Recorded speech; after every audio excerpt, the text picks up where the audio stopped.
ஊசி விழுந்தாலும் ஓசை கேட்கின்ற அமைதியை நிலைநாட்டி பிற்பகலிலே புறப்பட்டு அந்தி சாயும் முன் இந்த அரங்கத்திலே நுழைந்து ஒரு 4 மணி நேரமாக அமர்ந்திருக்கக்கூடிய உங்களுக்கு அயர்வு வரும், சோர்வு வரும், இயற்கை உபாதைகளை சரி பண்ணிக் கொள்வதற்காக வெளியே போக வேண்டிய அவசியம் வரும். ஆனால் நம்முடைய இயக்கத்தை தான் இந்த பத்திரிகை உலகத்திலே இருக்கக்கூடிய சில நண்பர்கள், தொலைக்காட்சி ஊடகங்களிலே இருக்கக்கூடிய சில சகோதரர்கள் தமிழ்நாட்டில்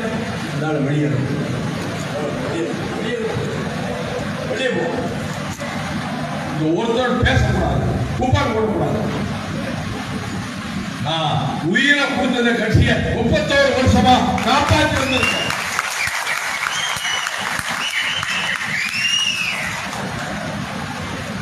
நம்மை குறிவைத்து தாக்குகிறார்கள். நம்முடைய இயக்கம் இருக்கக்கூடாது என்று நினைக்கிறார்கள்.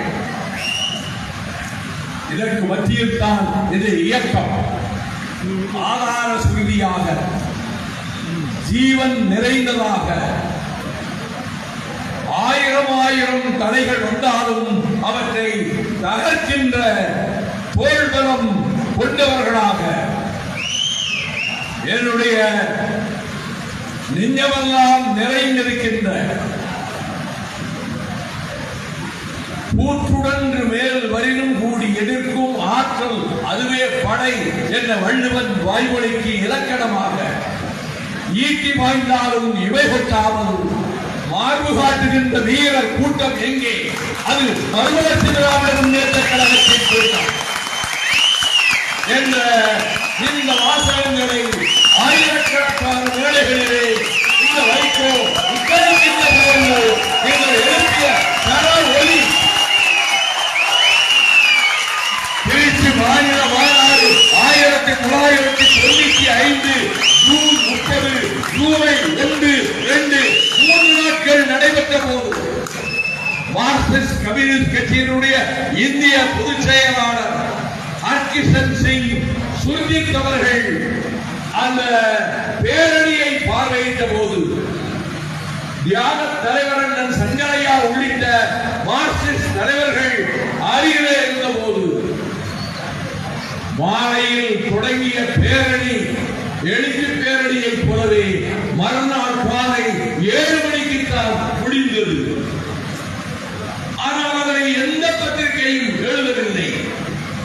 என்ன காரணம் தெரியுமா? ஒரே ஒரு காரணம். நான் கேட்டேன். இந்த பத்திரிகையிலே எனக்கு மிக நண்பர்களாக இருந்தவர்கள் ஓய்வு பெற்று விட்டார்கள். அவர்கள் கேட்டேன்.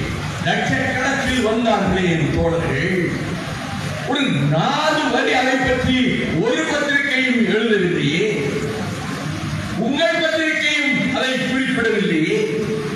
தமிழ்நாட்டுக்கு மறுமலர்ச்சி திராவிட முன்னேற்ற கழகம் தேவை என்பதை யோசிக்காமல் எங்களை 2 வரியாவது பாராட்டி எழுதியிருக்கலாம் என்ற போது அவர்கள் தயங்கி சொன்னார்கள்.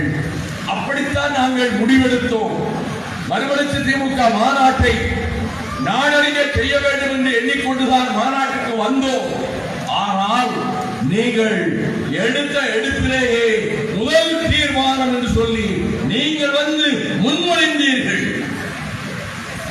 சிங்கள ஓநாய்கள் வெறிநாய்களுக்கு மத்தியில் இலங்கை தீவில் சுதந்திர தமிழீழம் ஒரு குற்றமாக அரசாக இருந்து 1000 ஆண்டுகளுக்கு முன்னாலே தனி குற்றம் நடத்திய அந்த ஈழத் தமிழர்கள் இன்று இனப்படுகொலையால் கூட்டமாக கொல்லப்படுகிறார்கள். கற்பை மானத்தை உயிரை விட பெரிதாக கருதுகிற என் தாய்மார்கள், என் சகோதரிகள் ஆயிரக்கணக்கிலே கற்பழிக்கப்பட்டுக் கொல்லப்படுகிறார்கள். ஆகவே மறுமலர்ச்சி திராவிட முன்னேற்ற கழகம் தன்னுடைய உடல் பொருள் ஆவி அனைத்தையும் அர்ப்பணித்து சுதந்திர தமிழீழத்தை உலகிலே நிலைநாட்டுவோம் என்று நான் கொண்டு வந்த முதல் தீர்மானத்தை சொல்லி நீங்கள் விடுதலை புலிகளை ஆதரிக்கிறீர்கள், ஈழ தமிழர்களை முன்னிலைப்படுத்துகிறீர்கள். அதனால் உங்கள் உரையை எங்கள் பத்திரிகையில் போடுவதில்லை என்று எங்கள் நிர்வாகம் முடிவு செய்துவிட்டது என்று என்னிடம் சொன்னார்கள். அதே காரணத்தினால் தான் தொடர்ந்து பத்திரிகையாளர்கள் சந்திப்பா இப்பொழுது நேர்வட பேசு என்கிற விவாதத்திலே அடிக்கடி கலந்து கொள்கிறாரே மணி.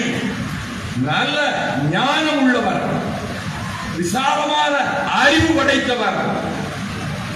அவர் ஒவ்வொரு சந்திப்பிலும் என்னிடம் ஒரு 7-8 கேள்வியாவது விடுதலை புலிகளை பற்றி தான் கேட்பார். என்னை விமர்சனம் செய்து எழுதுவார். நாம் அந்த லட்சியத்திலே உறுதி கொண்டிருக்கிற காரணத்தால் அதை போலத்தான் பிரியன் என்று கல்கி பத்திரிகையிலே இருக்கிற ஒரு நிறுவனர் அவர் இந்த நேர்வட பேசுகிற வருவார். என்னை கடுமையாக எப்பொழுது விமர்சிப்பார். என்னை அவருக்கு பிடிக்காது, மறுமலர்ச்சி திமுகவை பிடிக்காது. எதை கேட்டாலும் என்னை கொச்சைப்படுத்தித்தான் பேசுவார். அதே நேரத்தில் சவுக்கு சந்திரசேகர சகோதரர்கள் எனக்கு அவர் பழக்கமில்லை, அவர் முகத்தை நான் பார்த்ததில்லை. ஆனால் தமிழ்நாட்டிலே அரசியலில் ஒரு லட்சியவாதி இருக்கிறார் என்றால் அது வைகோதான் என்று அவர் பகிரங்கமாக சொல்லுகிறார். இப்படிப்பட்ட சூழலில் எத்தனை நெருக்கடிகள், எத்தனை சங்கடங்கள், எத்தனை துரோகங்கள், அதற்கு மத்தியில் தான் என் கண்மணிகளே உங்களுக்கு மேய்ப்பனாக, உங்களுக்கு காவல்காரனாக, உங்களை பாதுகாக்கின்ற சேவகனாக இந்த 31 ஆண்டுகளும் நீங்கள் தலைகவிழ்ந்து விடக் கூடாது என்பதற்காகவே நான் சில நடவடிக்கைகளை மேற்கொண்டேன். மேலூர் சிறையில் 19 மாதம் இருந்த போது மற்றவர்கள் எல்லாம் வாரத்தில் 3 நாட்கள் புலால் உணவு சாப்பிடுவார்கள். சாதாரண கைதிகளும் கூட அவர்கள் ஏ கிளாஸ் உணவை பெற்றுவிட முடியும். ஆனால் சிக்காகோ நகரத்திலே இருந்து, அமெரிக்காவிலே இருந்து அந்த தமிழ் மாநாட்டிலே கலந்து கொண்டு விட்டு ஊர் நோக்கி வருகிற போது அங்கேயே தெரிந்து விட்டது 8 பேர் புடா கைதிகளாக்கப்பட்டு விட்டார்கள். இனி வைகோ வரவை போலீஸ் இலாக்கா காத்துக் கொண்டிருக்கிறது என்பது தெரிந்து The Long Walk to Freedom என்ற நெல்சன் மண்டேலாவினுடைய சுயசரிதை புத்தகத்தை படித்துக் கொண்டே வந்த எனக்கு மும்பையிலே இறங்கினேன். நம்மால் அமைச்சரால் ஆக்கப்பட்ட 2 பேரும் என்னை பார்க்க வந்தார்கள். பெயர்களை குறிப்பிட வேண்டிய அவசியமில்லை. ஒருவர் கேபினட் அந்தஸ்திலே இருக்கிற அமைச்சர், இன்னொருவர் நிதி அமைச்சர். 2 பேரும் அந்த விமான நிலையத்தில் காத்திருப்பவர்களிடத்திலே இருந்து நாங்கள் மந்திரிகள் என்று சொல்லிக் கொண்டு அமெரிக்காவிலே இருந்து வந்திருக்கக்கூடிய எங்கள் கட்சியினுடைய தலைவரை நாங்கள் உள்ளே போய் பார்க்க வேண்டும் என்று சொல்லி என்னை பார்க்க வந்தார்கள். நான் நம்மை வரவேற்பதற்கு மும்பைக்கே வந்து விட்டார்களே அமைச்சர்கள் என்று நான் சந்தோஷப்பட்டேன். அவர்கள் சொன்னார்கள், உங்கள் கைதை கண்டித்து தமிழகம் பூராவிலும் நாளை மறுநாள் மறியல் போராட்டம் என்று அறிவிக்கப்பட்டு விட்டது. நம் தோழர்களை எல்லாம் சிறையிலே கொண்டு போய் அழைத்து விடுவார்கள்.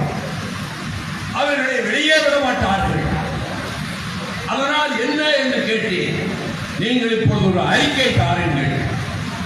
எனக்காக அல்லது என்னோடு 8 பேருக்காக நீங்கள் மறியல் செய்ய வேண்டாம், போராட்டம் தேவையில்லை என்று பம்பாயிலிருந்தே ஒரு அறிக்கை கொடுங்கள். நம் தோழர்களை கைது செய்ய மாட்டார்கள். அமைச்சர் பதவியில் இருந்து கொண்டு மத்திய அமைச்சர் பதவியிலே இருந்து கொண்டு அத்தனை சுகபோக சௌபாகியங்களையும் அனுபவித்துக் கொண்டு நான் ஜெயிலில் இருக்கும் போதே 2 முறை வெளிநாடுகளுக்கு சென்று சுற்றுப்பயணம் நடத்திவிட்டு நான் கொடா கைதியாக சிறை செல்ல இருக்கிற இந்த நேரத்தில் 8 பேர் ஏற்கனவே அடைக்கப்பட்டு விட்டார்கள். இந்த 2 அமைச்சர்களும் நம் தொண்டர்கள் என்ன பாடுபடுகிறார்கள்? அவர்கள் போராட்டத்துக்கு போகக்கூடாது என்று சொல்ல காரணம், நாம் போராடி ஜெயிலுக்கு போகிறோம், ஆனால் நம் கட்சியிலே 2 பேர் இன்னும் மானம் ரோசம் சொரணை எதுவும் இல்லாதவர்களாக மந்திரிகளாக இருக்கிறார்கள் என்று நினைப்பார்கள். ஆகவே நான் அவர்களிடம் சொன்னேன், இதை சொல்லத்தான் பம்பை மாநகரத்துக்கு வந்தீர்களா? இந்த போராட்டம் கூடாது என்பதற்காகத்தான் என்னை வந்து சந்தித்தீர்களா? அப்படி அறிக்கை விடுகிற அளவுக்கு நான் தற்குறி அல்ல, கட்சி தொண்டர்களால் காப்பாற்றப்படுகிறவன். அவர்கள் சிறைக்கு வந்தால் என்ன, 15 நாள் கழித்து வழக்கறிஞர்களை வைத்து ஜாமீன் போட்டு பிணையிலே எடுத்து விடலாமே. 25 தடவை திமுக கழகத்திலே சிறை சென்றிருக்கிறேன். 1 வருடம் விசா கைதியாக இருந்திருக்கிறேன். நம் தோழர்கள் தியாகம் செய்யக்கூடியவர்கள், அவர்களை போராட செல்லாதீர்கள் என்று நான் ஒருபோதும் அறிக்கை விடமாட்டேன். உங்களுக்கு முடியாவிட்டால் நீங்கள் டெல்லி பட்டணத்துக்கு சென்று உங்கள் மந்திரி நாற்காலிகளிலே சௌகரியமாக கால் மேல் கால் போட்டுக் கொண்டு உட்காருங்கள். கவிழ்ந்த தலையோடு 2 மந்திரிகளும் என்னை விட்டு பிரிந்து சென்றார்கள். அந்த ஐஜி பம்பாய் கமிஷனர் வந்தார். இங்கே தமிழ்நாடு போலீஸும் வந்திருக்கிறது, ஆனால் உங்களிடம் நெருங்க விட மாட்டோம். மகாராஷ்டிரா போலீஸ் உங்கள் பக்கத்திலே தமிழ்நாடு போலீஸை வரவிட மாட்டோம். நீங்கள் பக்கத்திலே ஒரு நல்ல உணவு ஓய்வு விடுதியிலே அறையெடுத்து தங்கிவிட்டு நாளை காலையில் வாருங்கள் என்றார். மறுநாள் காலையில் நான் செல்கிறேன். நான் புறப்பட்டு வந்த விமானம் பழுதுபட்டு இன்னும் 2 நாட்கள் ஆகும் என்று சொல்லிவிட்டார்கள். நான் யோசித்து பார்த்தேன், இன்று நான் சென்னைக்கு போகாவிட்டால் பத்திரிகைகளிலே என்ன எழுதுவார்கள்? ஜெயிலுக்கு போக பயந்து கொண்டு மும்பையிலிருந்தே டெல்லிக்கு சென்று வாஜ்பாயை சந்தித்து தனக்கு வரப்போகிற சிறைவாசத்தை தடுப்பதற்காக இவன் அங்கே தங்கிவிட்டான் என்று வரவில்லை என்று என்னை பற்றி எழுதுவார்கள். ஆகவே நான் சாயங்காலத்துக்குள் சென்னை விமான நிலையத்துக்கு செல்ல வேண்டும், எனக்கு யோசனை சொல்லுங்கள் என்று அங்கே இருந்த விமான நிலைய அதிகாரியிடம் கேட்டேன். பக்கத்திலே ஒரு ஏர்போர்ட் இருக்கிறது, அதிலே தனியார் விமானம் ஜெட் ஏர்வேஸ் விமானம் சென்னைக்கு போகிற விமானம் தயாராக இருக்கிறது, இன்னும் 1 மணி நேரத்திலே அது புறப்பட்டு விடும், அதில் நீங்கள் டிக்கெட்டை பதிவு செய்யுங்கள் என்றார். உடனடியாக நான் என் பெட்டியை எடுத்துக்கொண்டு அந்த விமான நிலையத்துக்கு சென்றேன். ஜெட் ஏர்வேஸிலே ஒரு இடத்தை பதிவு செய்து கொண்டு விமானம் நோக்கி சென்றேன். அப்பொழுது இன்னொரு நண்பரின் பக்கத்தில் வந்தார். நானும் உங்களுக்காகத்தான் பம்பாயிலிருந்து சென்னை வருகிறேன் என்றார். நீங்கள் யார் என்று கேட்டேன். நான் டைம்ஸ் ஆஃப் இந்தியா கரஸ்பாண்டன்ட். இந்தியாவிலே எந்த எம்பியையும் புடாவிலே கைது செய்யவில்லை, முதலாக உங்களை கைது செய்ய போகிறார்கள். அதை பெரிய செய்தியாக எங்கள் மராட்டிய மாநிலத்திலே டைம்ஸ் ஆஃப் இந்தியா வெளியிட முடிவெடுத்திருக்கிறது. அதற்காக நான் உங்களோடு சென்னைக்கு வருகிறேன் என்று வந்தார்.